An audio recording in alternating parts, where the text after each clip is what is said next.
Your memories, my stories. We're actually looking at a fairly recent innings. We're looking at February 2012 and it features Virat Kohli. By the time Kohli finishes his career, he'll have strung together a garland of great innings, but I think he'll remember this one because for a lot of us watching, it was an innings that socked us in the eye and told us that this young man was here.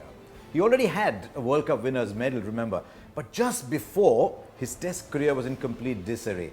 West Indies was gone, he had a poor series, he was dropped from England, he came to Australia, couldn't score a run, was to be dropped for the Perth Test. I remember looking at him walking a little aimlessly around, and then he got picked. He made a 40 and a 70, went to Adelaide, got 100 and entered the one-day series. And that's the backdrop to this.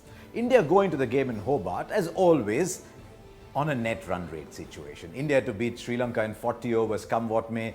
Dilshan got 100, Sangakkara got 100, they made 320. How do you chase those many in 40 overs?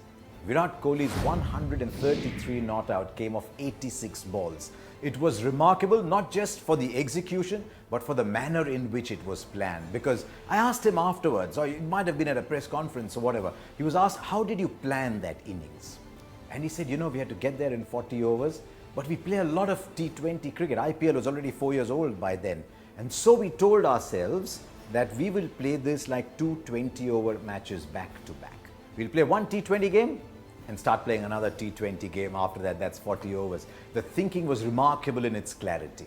So 160 as a target for the first 20-over game, 160 as a target for the second 20 overs game.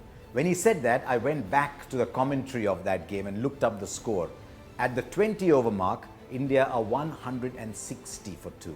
Exactly 160. And then, of course, they went on and got it. And I thought, wow, here's a young man who's not only scoring the runs, but who's also planning his innings to perfection. And look what happened to Virat Kohli after that. Another reason why that 133 was special.